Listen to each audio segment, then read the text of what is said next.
जटाटवी गलज्जल प्रवाह पावितत्सले गलेवलम्ब्य लम्बिताम्बुजङ्गतुङ्गमालिकां डमड्डमड्डमड्डमनिनादवड्डमर्वयं चकार चण्डताण्डवं तनोतु नः शिवा शिवं जटाकटाः सम्भ्रमा भ्रमान्यलिम्प निर्झरी विलोलवीचि वल्लरी विराजमानमूर्धनि धगद्धगद्धगज्ज्वलल्ललाटपट्टपावके किशोरचन्द्रशेखरे रतिः प्रतिक्षणं मम जटाटवी गलज्जल प्रवाह पावितत्सले गलेवलम्ब्य लम्बिताम्बुजङ्गतुङ्गमालिकाम्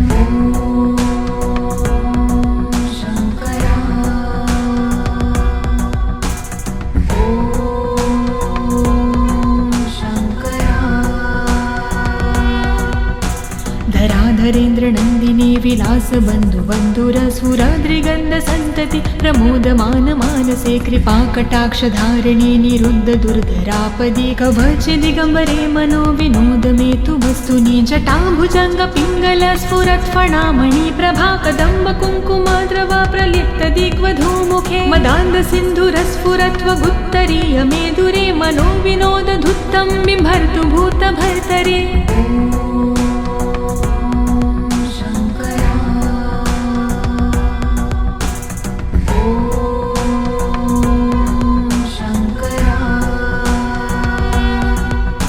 सहस्रलोचन प्रभृत्य शेषलेख शेखर प्रसून धूलिधोरणि विधूसराङ्घ्रिपीठ भुजङ्गराजमालया निबद्ध जाटजूटकः श्रिये चिराय जायता चकोरबन्धुशेखर ललाट चत्वरज्वल धनञ्जय स्फुरिगभानिपीत पञ्चसायकं निमन्निलिम्बनायम सुधामयूखलेखया विराजमान शेखरं महाकपालि सम्पदे शिरोजलायमस्तु नः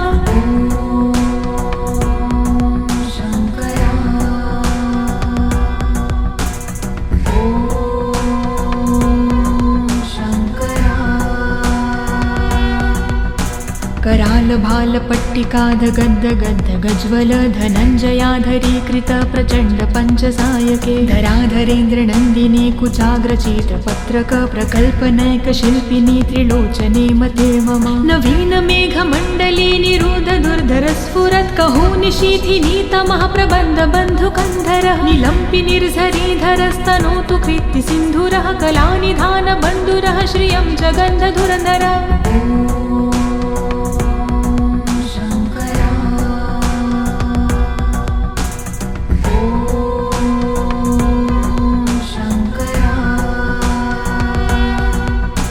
प्रफुल्ल नील पंकज प्रपंच काली मच्छटा विडम्बिकण्ठ कन्धरारुचि प्रबन्ध कन्धरं स्मरच्छिदं पुरच्छिदं भवच्छिदं मखज्जिदं गजच्छिदान्ध कच्छिदं तमन्त कच्छिदं भजे अगर्व सर्वमङ्गला कला कदम्ब मञ्जिरी रसप्रवाह माधुरी वृजम्भणा मधुव्रत स्मरान्तकं पुरातकं भावन्तकं मखातकं गजान्तकान्धकान्तकं तमन्तकान्तकं भजे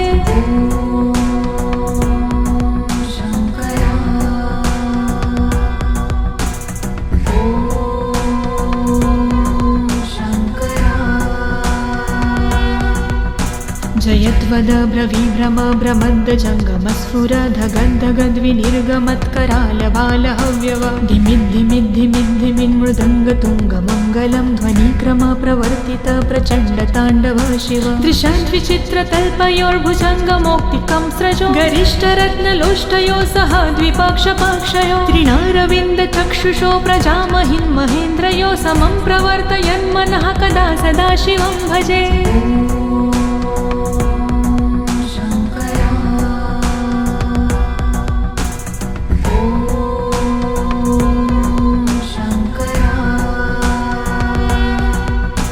कदा निलिम्प निर्झरी निकूज कोटरे वसन् विमुक्त दुर्मती सदा शिरः समञ्जली वहन् विमुक्त लोल लोचनो ललाम भाल लग्नकः शिवेति मन्त्रमुच्चरन् कदा सुखी भवाम्यहं निलिम्पनाथ नागरी कदम्ब मौल मल्लिका निगुम्ब निर्भरक्षलं धूष्णिका मनोहरः तनोतु नो मनोमुदं विनोदिनी महानिशं परिश्रया परं पदं तदङ्गजद्विषाचयः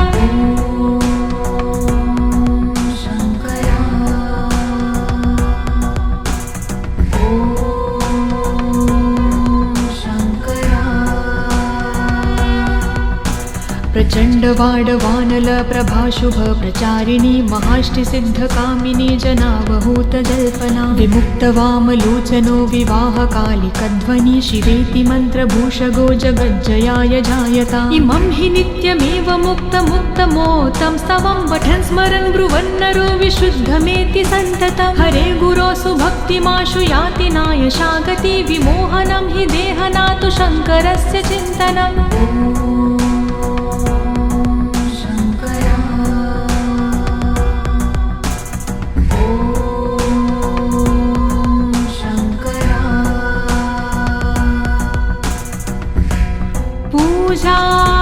पूजावसान समये दशवक्त्रगीतं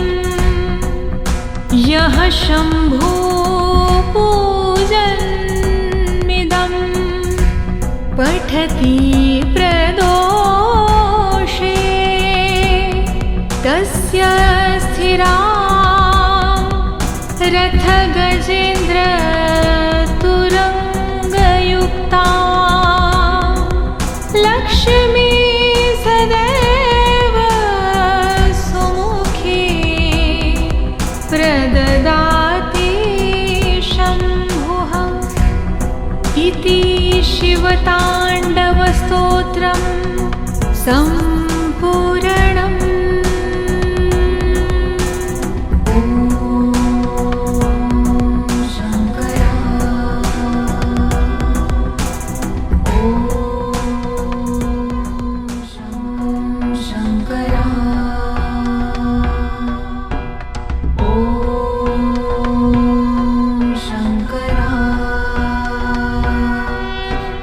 जटाटवीगलज्जल प्रवाह पावितत्सले गलेवलम्ब्य लम्बिताम्बुजङ्गतुङ्गमालिकां डमड्डमड्डमड्डमनिनादवड्डमर्वयं चकार चण्डताण्डवं तनोतु नः शिवा शिवं जटाकटाः सम्भ्रमा भ्रमान्यलिम्प निर्झरी विलोलवीचि वल्लरी विराजमानमूर्धनि धगन्धगन्ध गज्ज्वलल्ललाटपट्ट पावके किशोरचन्द्रशेखरे रतिः प्रतिक्षणं मम जटाटवीगलज्जल प्रवाह पावितत्सले गलेवलम्ब्य लम्बिताम्बुजङ्गतुङ्गमालिकाम्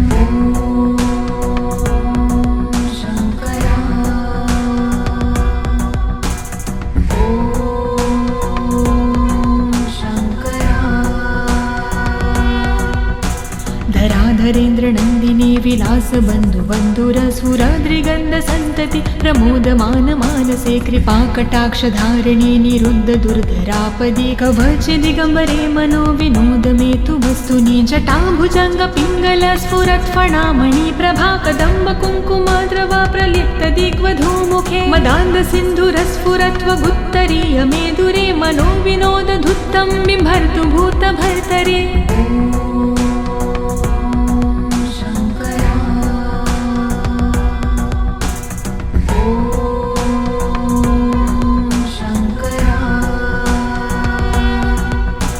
सहस्रलोचन प्रभृत्य शेषलेख शेखर प्रसून धूलिधोरणि विधूसराङ्घ्रिपीठ भुजङ्गराजमालया निबद्ध जाटजूटकः श्रिये चिराय जायता चकोरबन्धुशेखर ललाट चत्वरज्वल धनञ्जय स्फुरिगभानिपीत पञ्चसायकं निमन्निलिम्बनायम सुधामयूखलेखया विराजमान शेखरं महाकपालि सम्पदे शिरोजलायमस्तु नः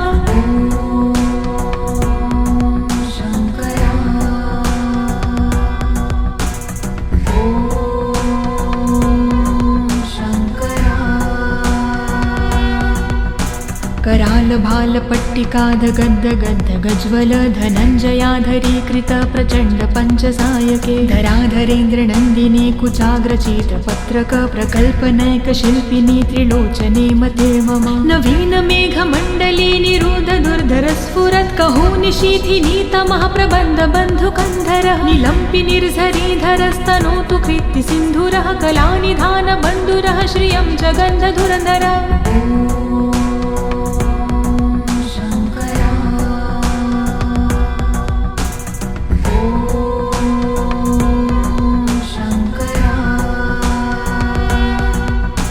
प्रफुल्लनीलपङ्कज प्रपञ्चकाली मच्छटा विडम्बिकण्ठकन्धरारुचि प्रबन्धकन्धरं स्मरच्छिदं पुरच्छिदं भवच्छिदं मखज्जिदं गजच्छिदान्धकच्छिदं तमन्तकच्छिदं भजे अगर्व सर्वमङ्गला कलाकदम्ब मञ्जिरी रसप्रवाह माधुरी विजृम्भणा मधुव्रतं स्मरान्तकं पुरातकं भावन्तकं मखातकं गजान्तकान्धकान्तकं तमन्तकान्तकं भजे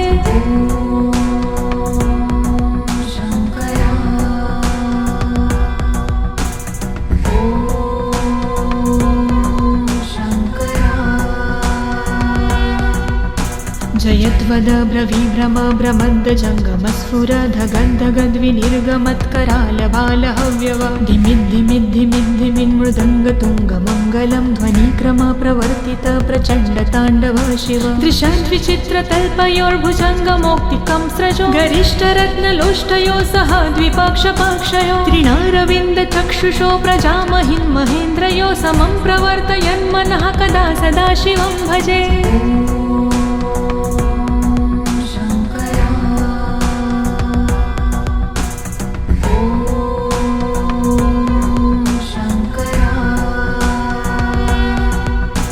कदा निलिम्प निर्जरी निकूजकोटरे वसन् विमुक्तदुर्मती सदा शिरसमञ्जली वहन् विमुक्तलोललोचनो ललामभाललग्नकः शिवेति मन्त्रमुच्चरन् कदा सुखी भवाम्यहं निलिम्पनाथ नागरी कदम्बमौलमल्लिका निगुम्बनिर्भरक्षलं धूष्णिका मनोहरः तनोतु नो मनोमुदं विनोदिनी महानिशं परिश्रया परं पदं तदङ्गजद्विषाचयः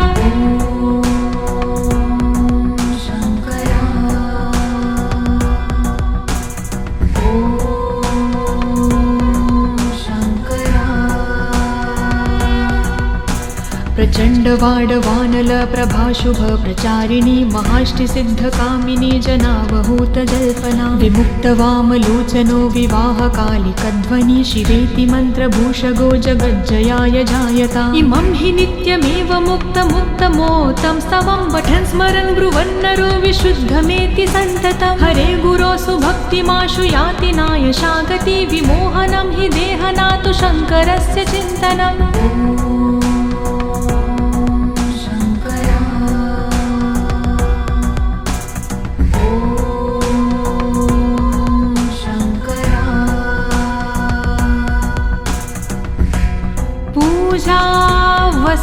पूजावसानसमये दशवक्त्रगीतं यः शम्भो पूजन्मिदं पठति प्रदोषे तस्य स्थिरा रथगजेन्द्र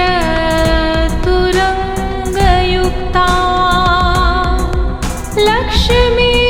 सदैव सुमुखी